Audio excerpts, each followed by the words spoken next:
Hello बच्चों। इस video में हम लोग इलस्ट्रेशन 33 से 39 सॉल्व करेंगे और ये सारे questions relative motion in 1D पे बेस्ड है एंड एक क्वेश्चन रेनमैन प्रॉब्लम के ऊपर भी बेस्ड है। ओके, तो साथ में ये सारे क्वेश्चंस हम लोग सॉल्व करेंगे और इससे तुम्हारे कॉन्सेप्ट्स क्लियर हो जाएंगे। इन कॉन्सेप्ट्स को बेसिकली एग्जांपल्स में कैसे अप्लाई करना है, इस वीडियो से ये हमारा पर्पस होना चाहिए। Okay, so let's start with illustration 33. An elevator in which a man is standing is moving upwards with a constant acceleration of 1 meters per second square. At some instant, when the speed of the elevator is 10 meters per second, the man drops a coin from a height of 2 meters. Find the time taken by the coin to reach the floor.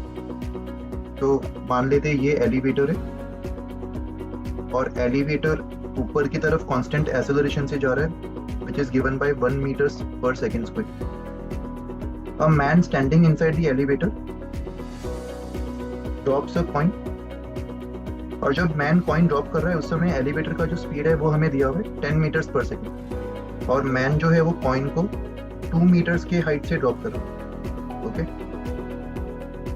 तो हमें find करना है कितने time के बाद coin elevator के floor को hit करेगा। तो देखो यहाँ पे जब कॉइन को ड्रॉप किया जाएगा तो कॉइन का भी इनिशियल वेलोसिटी सेम होगा जो एलिवेटर का है। किसी भी मूविंग फ्रेम से किसी ऑब्जेक्ट को अगर अपन ड्रॉप करते हैं तो ऑब्जेक्ट का velocity immediately after dropping same होता है जो मूविंग फ्रेम का था, right. That means immediately after dropping coin का भी वेलोसिटी सेम होगा 10 मीटर्स पर सेकंड। बट अभी कॉइन फ्री फॉल की स्टेट में चला गया तो कॉइन का जो एक्सेलरेशन है वो जी डाउनवर्ड्स होगा। ऑल्दो एलिवेटर तो कांस्टेंट एक्सेलरेशन 1 मीटर्स पर सेकंड स्क्वायर से ऊपर मूव कर रहा है, right. So by the time coin नीचे ट्रेवल कर रहा है एलिवेटर भी ऊपर जा रहा होगा। दैट मीन्स एलिवेटर का ये फ्लोर भी ऊपर जा रहा होगा, राइट।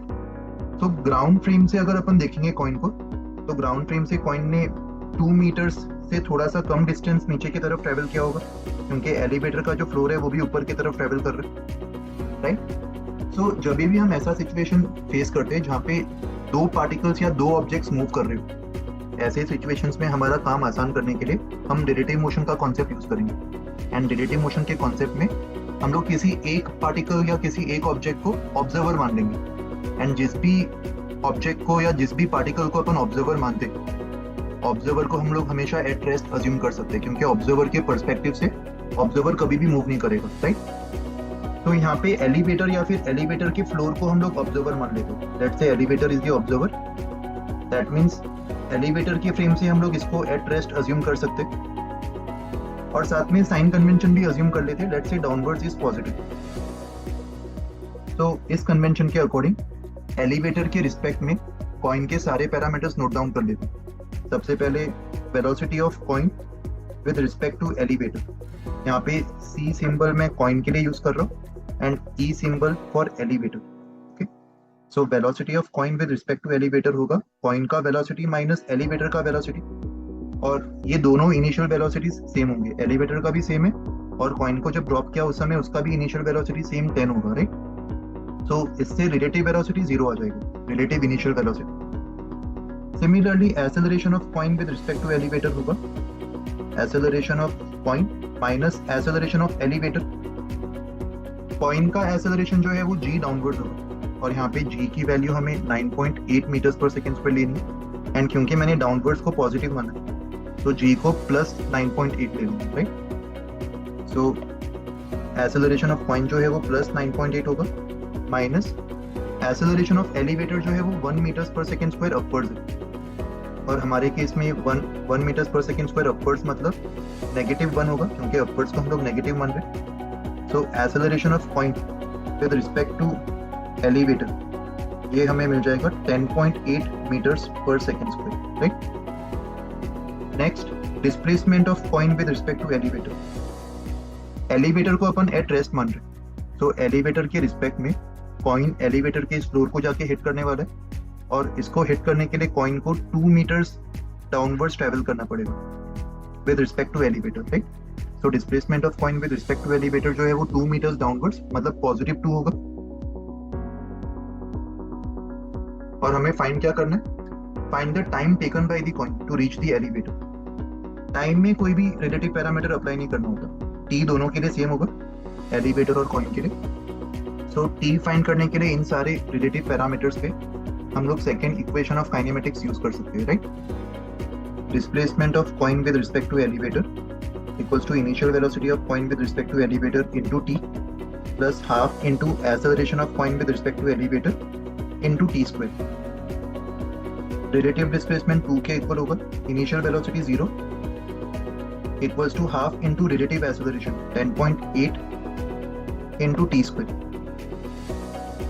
तो यहाँ से हमें टी स्क्वायर की वैल्यू मिल जाएगी 4/10.8। तो इसको सिंप्लीफाई करने पर टी हमें मिल जाएगा 2/√10.8 और इसकी वैल्यू अप्रोक्सीमेटली 0.6 सेकेंड्स के इक्वल आ जाएगी। Okay,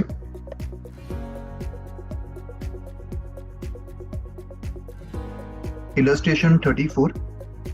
The engineer of a train moving at a speed of v1 sights a freight train at a distance d ahead of him on the same track moving in the same direction with a slower speed of v2. So इसको engineer का train मान लेते हैं, इसका speed v1 दिया हुआ है और इसी के आगे सेम ट्रैक पे एक और ट्रेन है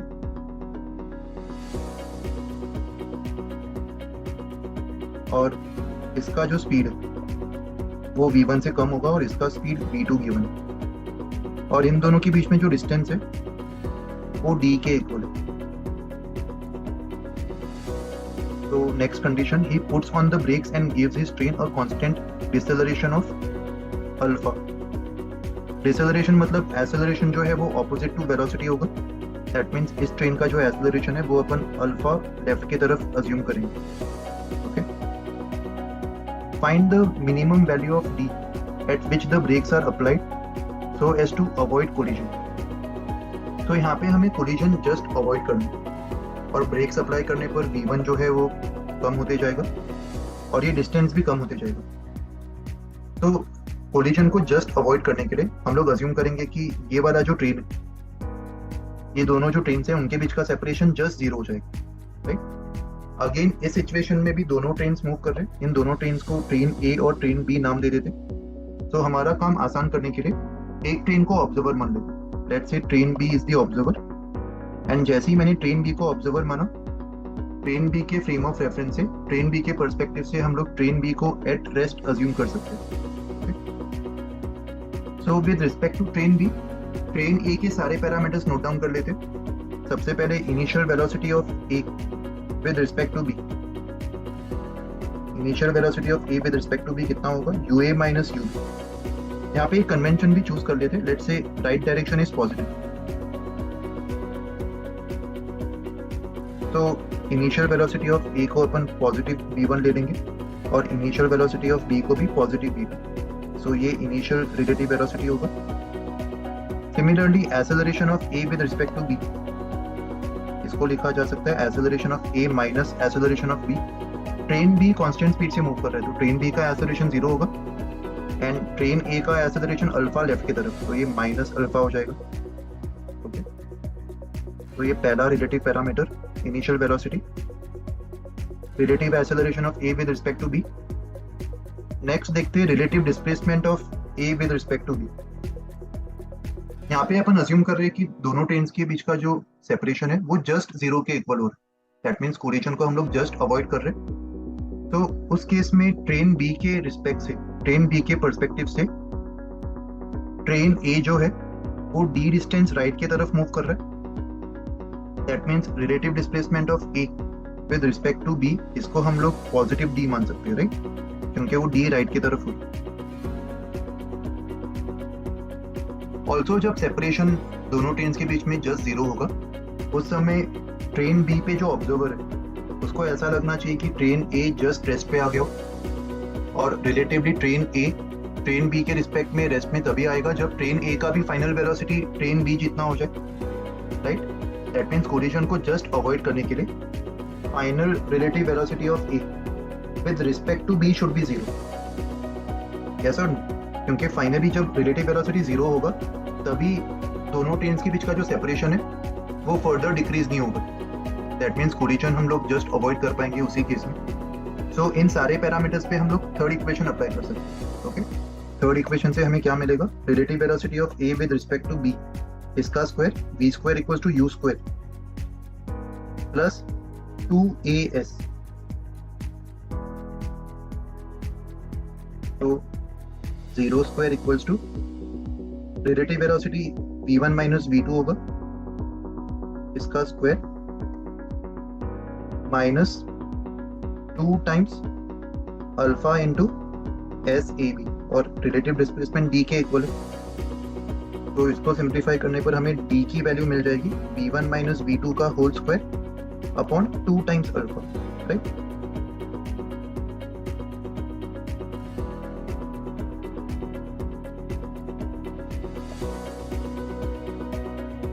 Illustration 35. Two parallel rail tracks run north-south. Train A moves north with a speed of 54 km per hour and train B moves south with a speed of 90 km per hour. So, मान लेते ये train ए है और right direction को north मान लेते, so train ए north की तरफ मूव कर रहा है,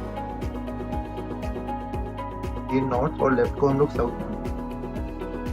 ट्रेन ए का velocity 54 kilometre per our towards north, और इसको ट्रेन बी मान लेते, दूसरे ट्रैक में ट्रेन बी मूव कर रहा है साउथ की तरफ, मतलब लेफ्ट की तरफ, और इसका जो वेलोसिटी है वो 90 किलोमीटर पर आवर गिवन है। फर्स्ट पार्ट में हमें फाइंड करना है relative velocity of B with respect to A, और यहाँ पे अपन एक कन्वेंशन अज्यूम कर लेते, let's say right is positive and left is negative, so relative velocity of B with respect to A, इसको लिखा जा सकता है velocity of B minus velocity of A, and हमारे कन्वेंशन के अकॉर्डिंग वेलोसिटी ऑफ बी जो है वो माइनस 90 होगा and velocity of A plus 54, so ये माइनस 144 किलोमीटर पर आवर के इक्वल आ जाएगा, एंड माइनस मतलब ये जो रिलेटिव वेलोसिटी है इसका डायरेक्शन जो है वो साउथ की तरफ होगा, क्योंकि हमने साउथ को नेगेटिव अज्यूम किया था, right. So velocity of B with respect to A, इसको हम लोग फाइनल आंसर के टर्म्स में लिख सकते हैं 144 kilometre per our towards south direction. यहाँ पे ए ऑब्जर्वर है, दैट मीन्स ए के पर्सपेक्टिव से ऐसा लग रहा होगा कि बी 144 किलोमीटर पर आवर से साउथ की तरफ टर्न कर रहा है, ओके। सेकेंड पार्ट, ये फर्स्ट पार्ट का आंसर था।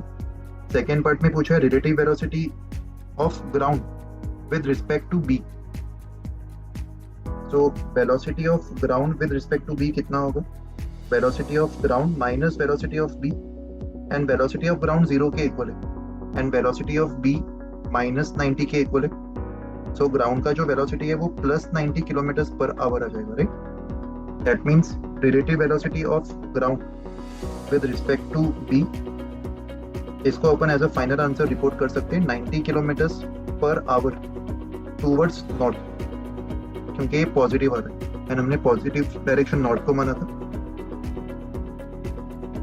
तो 90 kilometre per our towards north. And ये ऑब्वियस सी बात है, क्योंकि अगर ट्रेन बी साउथ की तरफ रन कर रहा है तो ट्रेन बी के पर्सपेक्टिव से ट्रेन बी के अंदर जो भी पैसेंजर्स होंगे उनको ऐसा फील होगा कि ग्राउंड ऑपोजिट डायरेक्शन मतलब नॉर्थ की तरफ रन कर रहा है, right. Third part, velocity of monkey running on the roof of the train A against its motion with a velocity of 18 kilometers per hour with respect to train A as observed by a man standing on the ground. So third part में हमें बोला जा रहा है that velocity of a monkey with respect to train A, train A के respect में वो जो मंकी है वो opposite to the motion of train A run कर रहा है, और ट्रेन A नॉर्थ की तरफ रन कर रहा था, दैट मीन्स रिलेटिवली मंकी जो है वो साउथ की तरफ रन कर रहा होगा, so relative velocity of monkey with respect to train A, इसको हम लोग माइनस 18 लेंगे, क्योंकि रिलेटिवली वो 18 किलोमीटर पर आवर से अगेंस्ट इट्स मोशन, मतलब रिलेटिवली वो साउथ की तरफ रन कर रहा है, so velocity of monkey with respect to A is minus 18 kilometre per hour, और velocity of monkey with respect to train A, इसको अपन लिख सकते हैं velocity of monkey minus velocity of train A, equals to -80 और हमें velocity of monkey ground frame से निकालना है। तो velocity of monkey in the ground frame can be written as velocity of monkey with respect to train A plus velocity of train A and velocity of monkey with respect to train A, ये -18 के equal है and train A का velocity plus 54 के equal, सो -18 plus 54, इससे हमें answer 36 आ जाएगा, right. That means actual velocity of monkey in the ground frame is positive 36 kilometres per hour and positive 36 kilometres per hour मतलब इसका वेलोसिटी नॉर्थ के तरफ होगा। This is the velocity of monkey with respect to ground. Okay, so ये third part का answer होगा। Illustration 36, a police van moving on a highway with a speed of 30 kilometers per hour fires a bullet at a thief's car speeding away in the same direction with a speed of 192 kilometers per hour। Okay, सो मान लेते हैं ये police van है और इस police van का जो speed है वो 30 किलोमीटर्स पर आवर दिया हुआ है और इसके आगे एक थीव्स कार गिवन है, सो इसको थीव्स कार मान लेते हैं और इसका स्पीड दिया हुआ है 192 किलोमीटर्स पर आवर और पुलिस जो है वो इस थीफ के कार पे बुलेट फायर कर रहा है एंड बुलेट का जो मजल वेलोसिटी, मजल स्पीड ये 150 मीटर्स पर सेकंड दिया हुआ। बुलेट का मजल स्पीड मतलब जिसने भी बुलेट को फायर किया उसके रिस्पेक्ट में बुलेट का स्पीड। तो दैट मीन्स अगर मैं बुलेट को बी सिंबल से रिप्रेजेंट कर रहा हूँ, so velocity of bullet with respect to police van ये हमें दिया हुआ है 150 मीटर्स पर सेकेंड। ये relative velocity of bullet with respect to police होगा और हमसे पूछा जा रहा है with what speed does the bullet hit the thief's car. That means thief's car के रिस्पेक्ट में बुलेट कितने स्पीड से हिट करेगा ये हमें फाइंड करना है। Velocity of bullet with respect to thief, with what speed does the bullet hit the thief's car means thief के पर्सपेक्टिव से, thief के फ्रेम ऑफ रेफरेंस से बुलेट उसको कितने स्पीड से हिट कर रहा होगा, राइट। सो ये हमें फाइंड करना है। सो इसको फाइंड करने के लिए actual velocity of bullet with respect to ground निकालना होगा। उसके लिए ये इंफॉर्मेशन की मदद लेंगे। Velocity of bullet with respect to police, इसको हम लोग लिख सकते हैं velocity of bullet minus velocity of police which is 150 metres per second. तो वेलोसिटी ऑफ बुलेट जो होगा वो 150 प्लस वेलोसिटी ऑफ पुलिस आ जाएगा and velocity of bullet with respect to thief, इसको अपन लिख सकते हैं velocity of bullet minus velocity of thief and velocity of bullet यहाँ पे सब्स्टिट्यूट कर दो। तो velocity of bullet with respect to thief ये हमें मिल जाएगा 150 plus velocity of police minus velocity of thief. Velocity of police minus velocity of thief यहाँ पे कैलकुलेट कर लेते। Vp माइनस Vt ये हमें मिल जाएगा 30 माइनस 192 मतलब माइनस 162 और इसको मीटर्स पर सेकेंड में कन्वर्ट करने के लिए इंटू 5/18 कर देते। तो 162 अपॉन 18 ये 9 के इक्वल होगा and 9 into 5 45 with a minus sign, so ये माइनस 45 मीटर्स पर सेकेंड होगा, right. So Vp minus Vt को यहाँ पे अपन सब्स्टिट्यूट कर सकते हैं, ये 150 as it is and Vp minus Vt is minus 45। So velocity of bullet with respect to thief ये हमें मिल जाएगा 105 metres per second. Okay, illustration 37, two towns A and B are connected by a regular bus service with a bus leaving in either direction every t minutes। तो ये town ए मान लेते और ये टाउन बी मान लेते और इन दोनों टाउन से आफ्टर एवरी टी मिनट्स एक बस लीव कर रहा है। A man cycling with the speed of 20 kilometres per hour in the direction from A to B notices that a bus goes past him every 18 minutes in the direction of his motion and every 6 minutes in the opposite direction। What is the period T of the bus service and with what speed do the buses ply on the route। तो यहाँ पे हमें दो चीजें find करनी है, एक तो T एंड दूसरा बस का स्पीड। और साइक्लिस्ट का जो स्पीड है वो हमें दिया हुआ है 20 किलोमीटर्स पर आवर। ओके, सो यहाँ पे ए से बी और बी से ए दोनों डायरेक्शन में जो बसेस है वो आफ्टर एवरी 3 मिनट्स लीव कर रही। तो ए से बी के जर्नी में मान लेते ये पहला बस है एंड जो दूसरा बस होगा वो ए पे टी टाइम के बाद लीव करेगा ए से, राइट। सो टी टाइम में जो पहला बस है वो already we T distance move कर चुका होगा, तो इन दोनों बसेस के बीच में जो सेपरेशन है वो वी टी होगा, ये बस 1 और ये बस 2। सिमिलरली बी से मान लो ये पहला बस ऑलरेडी लीव कर चुका है और जब बी पे सेकेंड बस लीव करेगा उस समय अगेन ये पहला बस वी टी डिस्टेंस मूव कर चुका होगा। दैट मीन्स हर बसेस के बीच में जो डिस्टेंस है वो वी टी होगा, राइट। और यहाँ पे एक साइक्लिस्ट जो है उसको इस बॉक्स से रिप्रेजेंट कर लेते, वो ए से बी के तरफ जा रहा है with the speed of 20 kilometres per our.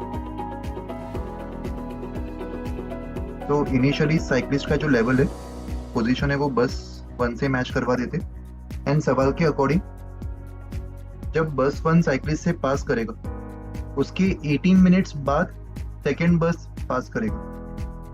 The cyclist notices that a bus goes past him every 18 minutes. That means ये फर्स्ट बस के पास करने के बाद इस सेकेंड बस को पास करने के लिए और 18 मिनट्स लगने वाला एंड सेकेंड बस फर्स्ट बस इनफैक्ट सारे बसेस का जो स्पीड है वो अपन ने v माना। तो यहाँ पे सेकेंड बस एंड साइक्लिस्ट इनके बीच में अपन रिलेटिव मोशन अप्लाई कर सकते हैं with cyclist as the observer. इनके रिलेटिव मोशन में अगर मैं साइक्लिस्ट को ऑब्जर्वर मान लूं तो साइक्लिस्ट को अपन एट रेस्ट अज्यूम कर सकते एंड साइक्लिस्ट के रिस्पेक्ट में बस 2 ने ये वाला डिस्टेंस ट्रेवल किया होगा और टाइम उसको लगा होगा 18 minutes, right. So with respect to the cyclist velocity of bus 2 with respect to cyclist अपन लिख सकते हैं v-20। यहाँ पे ये सारे वेलोसिटीज एंड डिस्टेंसेस को किलोमीटर्स और आवर्स में मान लेते हैं तो कुछ कन्वर्ट करने की जरूरत नहीं। तो velocity of 2 with respect to cyclist v-20 होगा। Relative displacement of bus 2 with respect to cyclist, ground के रिस्पेक्ट में साइक्लिस्ट भी आगे मूव कर रहा है एंड बस भी आगे मूव कर रहा होगा, तो ग्राउंड के रिस्पेक्ट में उसका डिस्टेंस vt से ज्यादा होगा और उसको कैलकुलेट करना बहुत ही डिफिकल्ट होगा। बट साइक्लिस्ट के रिस्पेक्ट में अपन साइक्लिस्ट को रेस्ट पे मान सकते एंड इनके साइक्लिस्ट रेस्ट पे है तो साइक्लिस्ट को ओवरकम करने के लिए बस 2 को vt डिस्टेंस मूव करना पड़ेगा, right. So relative displacement of bus 2 with respect to cyclist can be written as vt।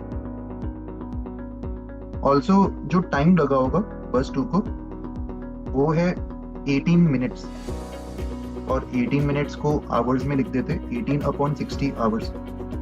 18/60 मतलब 3/10 आवर्स। सो एक्सेलरेशन तो सारे 0 है तो इन सारे पैरामीटर्स पे अपन distance equals to speed into time ये फॉर्मूला अप्लाई कर सकते हैं, राइट। डिस्टेंस मतलब vt equals to v-20 into 3/10। ये फर्स्ट इक्वेशन हमें मिल गई। सिमिलर इक्वेशन अपन ऑपोजिट डायरेक्शन में भी अप्लाई कर सकते। तो मान लेते किसी इंस्टेंट पे ऑपोजिट डायरेक्शन में जब कोई बस साइक्लिस्ट को क्रॉस कर रहा है तो अभी जो साइक्लिस्ट का पोजीशन है वो ऑपोजिट डायरेक्शन से आने वाले बस 1 से मैच करवा देते। ये बस 1 और ये बस 2 और ये दोनों बसेस लेफ्ट की तरफ ट्रेवल कर रहे हैं with the speed of v and cyclist का स्पीड सेम राइट की तरफ 20 किलोमीटर्स पर आवर। तो इस केस में भी अगर अपन ऑपोजिट डायरेक्शन में बस 2 का रिलेटिव वेलोसिटी साइक्लिस्ट के रिस्पेक्ट में देखें तो बस 1 के क्रॉस करने के बाद ये जो बस 2 है वो 6 मिनट्स के बाद क्रॉस करेगा। Every bus crosses the cyclist in the opposite direction every 6 minutes, right. तो इस केस में relative velocity of 2 with respect to cyclist हमें मिलेगा। यहाँ पे लेफ्ट को पॉजिटिव मान लेते और राइट को negative. So this will be velocity of bus 2 minus velocity of cyclist. बस 2 का वेलोसिटी पॉजिटिव भी एंड साइक्लिस्ट का वेलोसिटी -20 ले सकते हैं क्योंकि अब हम लोग राइट को नेगेटिव मान रहे हैं। So relative velocity of 2 with respect to cyclist ये हमें मिल जाएगा v+20। Similarly relative displacement of bus 2 with respect to cyclist, VT left की तरफ होगा तो पॉजिटिव VT, एंड इस केस में जो टाइम लगा है वो है 6 minutes, that means 6/60 which is 1/10 hours. So इस केस में distance equals to speed into time apply कर देते, VT equals to V + 20 into 1/10। ये हमारा इक्वेशन 2 होगा। इक्वेशन 1 और इक्वेशन 2 इन दोनों के LHS सेम है, तो इन दोनों के RHS को इक्वेट करके हमें V मिल जाएगा, V - 20 into 3/10 equals to V + 20 into 1/10। So 10 और 10 cancel, 3V - 60 equals to V + 20। तो यहाँ से 2V 80 के इक्वल आ जाएगा, एंड V की वैल्यू हमें मिल जाएगी 40 km/h। और इस V को वन ऑफ द इक्वेशंस में सब्स्टिट्यूट कर देते तो उससे हमें T भी मिल जाएगी। लेट्स से इस V को मैं इक्वेशन 1 में सब्स्टिट्यूट कर रहा हूँ, so 40 into T equals to 40 - 20 which is 20, so 20 into 3/10। तो यहाँ से हमें T मिल जाएगा इक्वल्स टू 6/40। 6/40 मतलब 3/20 आवर्स, और इसको मिनट्स में कन्वर्ट करने के लिए इंटू 60 कर देंगे, सो ये हमें मिल जाएगा 9 मिनट्स। तो ये टाइम इंटरवल का आंसर होगा। आफ्टर एवरी 9 मिनट्स दोनों टाउन से बस निकल रही है। Okay, illustration 38। 2 trains each having a speed of 30 km/h are headed at each other on the same track. A bird that can fly at 60 km/h flies off from one train when they are 60 km apart and heads directly for the other train. On reaching the other train, it flies directly back to the first and so forth. So, what is the total distance the bird travels? तो यहाँ पे जो सवाल में condition दिया हुआ है उसके अकॉर्डिंग एक डायग्राम ड्रॉ कर लेते हैं। लेट्स से ये पहला ट्रेन है एंड ये दूसरा ट्रेन। दोनों ट्रेन्स एक ही ट्रैक पे एक दूसरे की तरफ ट्रैवल कर रहे हैं और दोनों ट्रेन्स का स्पीड गिवन है 30 km/h। दोनों एक दूसरे की तरफ मूव कर रहे हैं और ये दोनों ट्रेन्स के वेलोसिटीज के डायरेक्शंस होंगे। इसको ट्रेन A मान लेते हैं और इसको ट्रेन B। और इनिशियली दोनों ट्रेन्स के बीच में जो डिस्टेंस है वो 60 किलोमीटर दिया हुआ, राइट। बर्ड का जो वेलोसिटी है, वेलोसिटी ऑफ बर्ड 60 km/h, और ये जो बर्ड है वो एक ट्रेन से स्टार्ट करके दूसरे ट्रेन की तरफ फ्लाई कर रहा है। सो लेट्स से ये बर्ड ट्रेन A से स्टार्ट कर रहा है with the speed of 60 km/h और ट्रेन B की तरफ मूव कर रहा है। और हमें पता लगाना है कि बर्ड ने ओवरऑल टोटल कितना डिस्टेंस मूव किया होगा। और बर्ड जब ट्रेन B को टच करेगा तो वापस रिटर्न ट्रेन A की तरफ आएगा और ये मोशन वो कंटिन्यूसली टू एंड फ्रो करते रहेगा। एंड इसके इस टू एंड फ्रो मोशन में दोनों ट्रेन एक दूसरे की तरफ आते जाएंगे एंड फाइनली दोनों ट्रेन कोलाइड कर जाएंगे। सो कोलिजन होने तक बर्ड ने ओवरऑल कितना डिस्टेंस ट्रेवल किया होगा इस टू एंड फ्रो मोशन में, ये हमें फाइंड करना है। ओके, तो सबसे पहले बर्ड का A to B जर्नी देखते हैं। A to B जर्नी में बर्ड को ट्रेन B से जाके मिलना है, बट यहाँ पे ट्रेन B भी मूव कर रहा है और बर्ड भी मूव कर रहा है। तो ऐसे सवालों में जब दोनों चीजें मूव कर रहे होते तो अपन A को ऑब्जर्वर मान सकते हैं। तो लेट्स से यहाँ पे मैं ट्रेन B को ऑब्जर्वर मान रहा हूँ, दैट मीन्स ट्रेन B को अपन एट रेस्ट मान सकते हैं। And A to B journey के लिए क्योंकि बर्ड राइट में ट्रेवल कर रहा है, लेट्स से राइट डायरेक्शन को हम लोग पॉजिटिव मान लेते हैं। तो velocity of bird with respect to velocity of bird के लिए अपन स्मॉल b सिंबल यूज कर लेते हैं and capital B represents train B, okay, and capital A represents train A। तो velocity of bird with respect to train B, ये होगा velocity of bird minus velocity of train B, and velocity of bird positive 60 होगा and velocity of train B -30। So relative velocity 90 kilometre per hour के ऊपर आ जाएगा। And क्योंकि train B को अपन rest पे मान रहे, हम लोग अज्यूम कर सकते हैं कि बर्ड जो है वो 60 किलोमीटर राइट में मूव करके ट्रेन बी से मिलेगा। So relative displacement of bird with respect to train B ये हो जाएगा 60 किलोमीटर के इक्वल, राइट।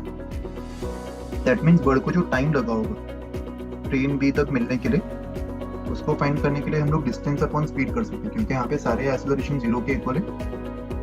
सो 60 अपॉन 90, तो ये टाइम हमें मिल जाएगा 2/3 आवर्स।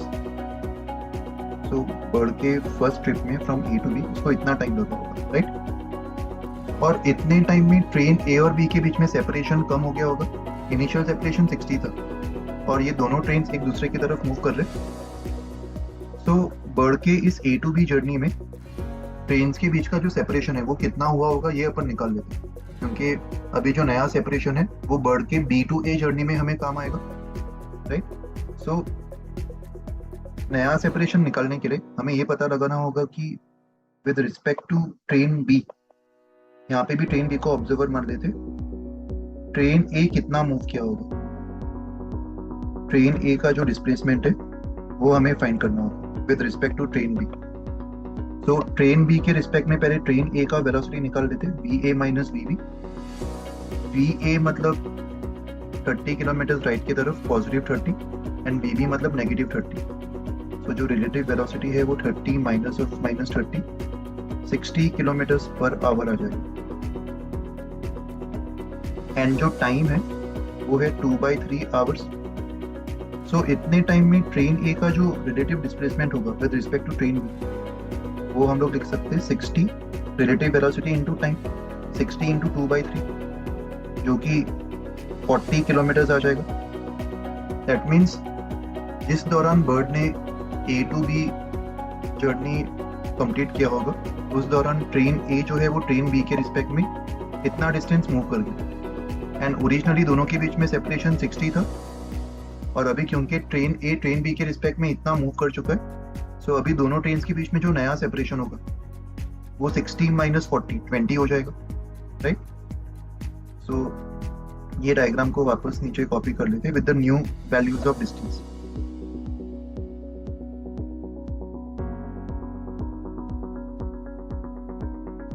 अभी सिचुएशन क्या होगा? अभी सिचुएशन ये है कि बर्ड ट्रेन ए से ट्रेन बी की तरफ मूव कर चुका है। बर्ड अभी यहाँ पे है और दोनों ट्रेन के बीच में जो सेपरेशन है वो अभी 20 किलोमीटर के इक्वल होगा, क्योंकि ट्रेन बी के रिस्पेक्ट में ट्रेन ए 40 किलोमीटर राइट में मूव कर चुका है। तो दोनों के बीच का जो सेपरेशन है वो 60 से कम होके 20 हो गया होगा, राइट। एंड बर्ड को इस जर्नी में जो टाइम लगा वो भी अपन कैलकुलेट कर चुके हैं, 2/3 आवर्स। अभी चेक करते हैं कि बर्ड को बी टू ए जर्नी में कितना टाइम लगा होगा। अभी देखो सिचुएशन जो है वो एग्जैक्टली प्रीवियस सिचुएशन जैसा ही है। सो ए टू बी जर्नी के लिए अगर बर्ड को जो टाइम लगा T1 वो अगर 2/3 आवर्स है, एंड ये टाइम उसको तब लगा जब distance between the trains 60 kilometre के इक्वल था। और अभी बी टू ए के जर्नी में जो टाइम लगा होगा वो हमें किसी तरह फाइंड करना है। बट अभी ये टाइम को फाइंड करने के लिए वापस पूरा प्रोसेस रिपीट करने की जरूरत नहीं। हम लोग अभी बस ये ऑब्जर्व कर सकते हैं कि बी टू ए जर्नी में जो ट्रेन्स के बीच में सेपरेशन है वो 20 किलोमीटर हो गया। बाकी सारी चीजें as it is exactly same है, बस जो इनिशियल सेपरेशन पहले 60 किलोमीटर था वो अभी 20 किलोमीटर के ऊपर हो गया, राइट। एंड ऑब्वियसली जो टाइम लगा होगा बर्ड को वो इसी डिस्टेंस के प्रोपोर्शनल होगा। जितना ज्यादा डिस्टेंस रहा होगा दोनों ट्रेन्स के बीच में, बर्ड को एक ट्रेन से दूसरी ट्रेन में जाने के लिए उतना ही ज्यादा टाइम लगा होगा। तो अपन डायरेक्टली बोल सकते हैं यहाँ पे कि क्योंकि ये डिस्टेंस 1/3 हो गया, तो बर्ड को जो बी से ए टाइम लगा होगा वो भी 1/3 हो जाएगा, वो अभी 2/9 आवर्स हो जाएगा। और यही पैटर्न आगे कंटिन्यू होते जाएगा। वापस उसको ए से भी जाने के लिए इसका 1/3 टाइम लगेगा, and so on. So overall time, total time for which the bird is in motion, ये हम लोग निकाल सकते हैं। इसका हमें एक सीरीज मिल जाएगा। Total time of motion for the bird will be equals to A to B journey के लिए उसको 2/3 आवर्स लगा, फिर वापस बी टू ए जर्नी के लिए उसको 2/9 आवर्स लगेगा, एंड उस दौरान डिस्टेंस वापस 1/3 हो जाएगा। By the same logic, extrapolation से अपन बोल सकते हैं जिस लॉजिक से ओरिजिनल डिस्टेंस 60 से 1/3 होके 20 बन गया था, उसी लॉजिक से बर्ड के बी टू ए जर्नी में डिस्टेंस 20 से 1/3 होके 20/3 बन जाएगा, एंड जो ट्रिप्स के जो टाइम्स है वो भी 1/3 होते जाएंगे। दैट मीन्स बर्ड का जो नेक्स्ट ट्रिप का जो टाइम है वो 2/27 प्लस 2/3 to the power 4 and so on. ऐसे इनफाइनाइट ट्रिप्स होंगे बर्ड की, राइट। सो जो टोटल टाइम ऑफ जर्नी है फॉर द बर्ड वो अपन ज्योमेट्रिक प्रोग्रेशन के फॉर्मूला से निकाल सकते हैं। यहाँ पे 2/3 कॉमन ले लो और अंदर 1 + 1/3 + 1/3 स्क्वायर एंड सो ऑन, ये हमें मिल जाएगा। Geometric progression, infinite geometric progression का जो फॉर्मूला होता है that is given by sum equals to a/1 - r।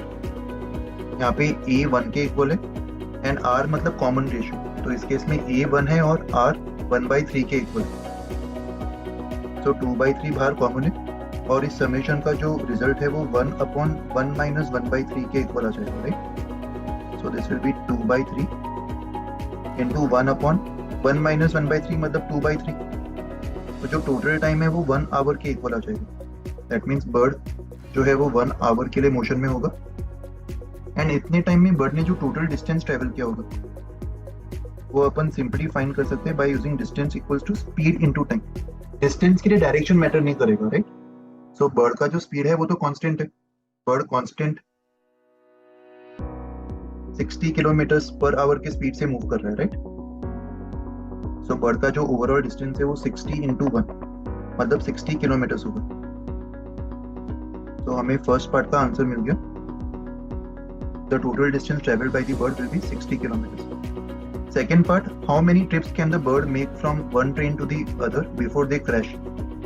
So theoretically यहाँ पे इनफाइनाइट ट्रिप्स हो जाएंगे, राइट, क्योंकि जब ट्रेन्स जस्ट क्रैश करने वाले होंगे उस समय दोनों ट्रेन्स का बीच का जो डिस्टेंस है वो कम होते जाएगा। एक समय ऐसा होगा कि दोनों ट्रेन्स के बीच का जो डिस्टेंस है वो इनफाइनेटसिमल हो गया होगा, एंड उस दौरान जो बर्ड्स के नंबर ऑफ ट्रिप्स है वो अपन अप्रोक्सीमेटली इनफाइनाइट को टेंड करता हुआ मान सकते हैं, राइट। सो बी पार्ट का जो आंसर है वो इन्फिनिटी होगा, नंबर ऑफ ट्रिप्स हम लोग प्रेडिक्ट नहीं कर सकते। इसी सवाल को सोल्व करने का एक और शॉर्टकट ट्रिक अपन यूज कर सकते हैं। एक्चुअली ये लॉन्ग कट मेथड भी हमारे अंडरस्टैंडिंग के लिए इंपॉर्टेंट है, क्योंकि इस मेथड से हमें आइडिया लग रहा है कि किस तरीके से बर्ड जब एक ट्रेन से दूसरे ट्रेन पे जा रहा है तो दोनों ट्रेन के बीच में सेपरेशन कम होते जा रहा है। अगर ऐसा टाइप का सवाल पूछते जिसमें हमें ट्रेन के बीच का सेपरेशन निकालना होता for each trip of the bird, तो हमें ये मेथड भी पता होना चाहिए। इस मेथड से हमें पता चल रहा है कि for one way trip of the bird distance between the train जो है वो 1/3 होते जा रहा है, राइट। बट अगर मान लो हमें सिर्फ total distance travelled by the bird निकालना होता तो उसके लिए अपन एक शॉर्टकट तरीका यूज कर सकते हैं। ये ओरिजिनल डायग्राम था।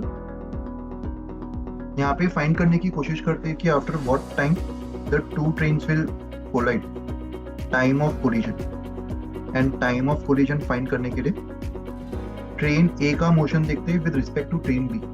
ट्रेन बी को ऑब्जर्वर मान लेते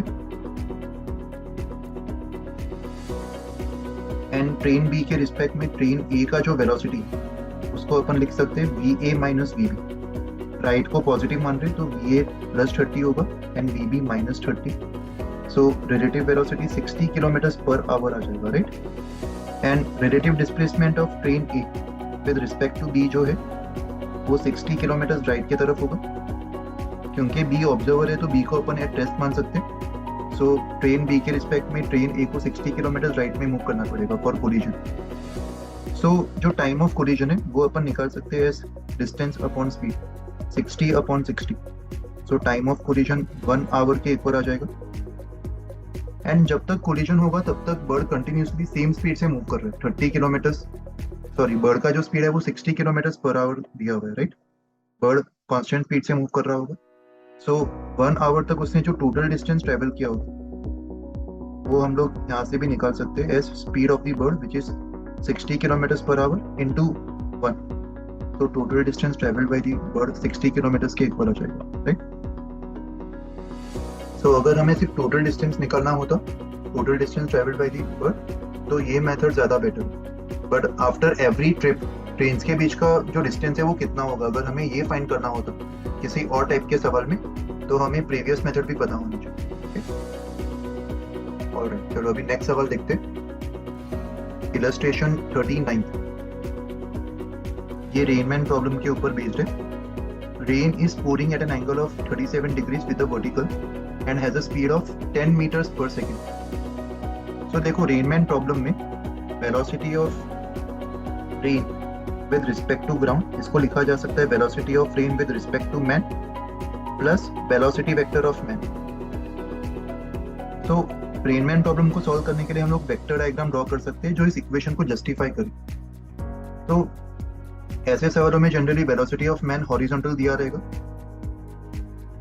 और velocity of rain with respect to man and velocity of man, इन दोनों वेक्टर्स का हम हेड टेल अरेंजमेंट करने की कोशिश करेंगे, तभी ट्रायंगल लॉ अप्लाई करने पर इनका रिजल्टेंट वी आर अपन प्लॉट कर पाएंगे, राइट। तो इस एग्जांपल के थ्रू समझते हैं कि कैसे अप्लाई करेंगे इस कॉन्सेप्ट को। Rain is pouring at an angle of 37 degrees with the vertical and has a speed of 10 meters per second. That means ये वाला जो इंफॉर्मेशन है वो with respect to ground given. So यहाँ पे जो वी आर वेक्टर होगा उसके हेड को अपन वी आर के हेड से ज्वाइन कर देंगे, और जो मैन है वो अगेंस्ट द रेन रन कर रहा है, the person runs against the rain. So V R का जो एंगल है वो वर्टिकल से 37 डिग्रीज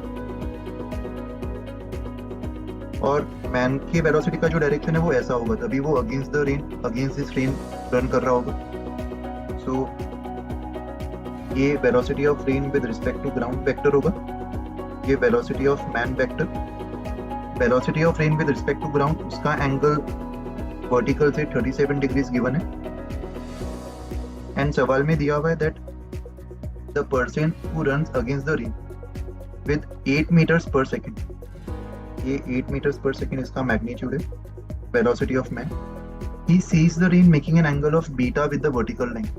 That means जो velocity of rain with respect to man होगा, रिलेटिव वेलोसिटी, उसका एंगल वर्टिकल से बीटा होगा, राइट। एंड वेक्टर डायग्राम को कंप्लीट करने के लिए velocity of rain with respect to man ये वाला वेक्टर होगा, इसको अपन VRM वेक्टर बोल सकते हैं। तभी VRM वेक्टर ये वाला वेक्टर प्लस ये वाला वेक्टर VR वेक्टर के इक्वल आ पाएगा as per triangle law, right.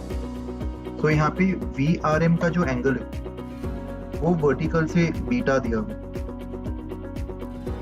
और हमें ये बीटा एंगल फाइंड करना है। तो बीटा एंगल फाइंड करने के लिए सबसे पहले ये ट्रायंगल को कंप्लीट कर लेते एंड ट्रायंगल के वर्टाइसेस को नाम दे देते A, B, C and D। तो जो छोटा वाला राइट एंगल ट्रायंगल है, ट्रायंगल ACD, इस ट्रायंगल में हमें वन ऑफ द एंगल्स पता है 37 डिग्रीज, और हमें VR का भी मैग्नीट्यूड पता है। VR मतलब हमें AC लेंथ पता है 10 मीटर्स पर सेकेंड के इक्वल होगा। दैट मीन्स जो AD लेंथ है उसको अपन 10 cos 37 लिख सकते हैं, जो कि 8 मीटर्स पर सेकेंड के इक्वल आ जाएगा, और जो ऑपोजिट CD लेंथ है उसको अपन 10 sin 37 लिख सकते हैं, राइट, जो कि 6 मीटर्स पर सेकेंड के इक्वल आ जाएगा।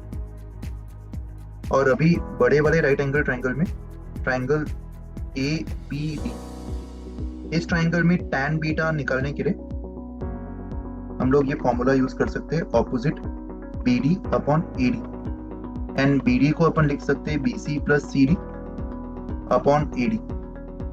और यहाँ पे जो सारे लेंथ्स है वो वेलोसिटी के मैग्नीट्यूड्स है, ये एक्चुअल लेंथ मीटर्स में नहीं है, ये वेलोसिटी वेक्टर के मैग्नीट्यूड्स है जो कि मीटर्स पर सेकंड में ही गिवन है, राइट। तो B2C लेंथ जो है वो 8 मीटर्स पर सेकंड के इक्वल होगा।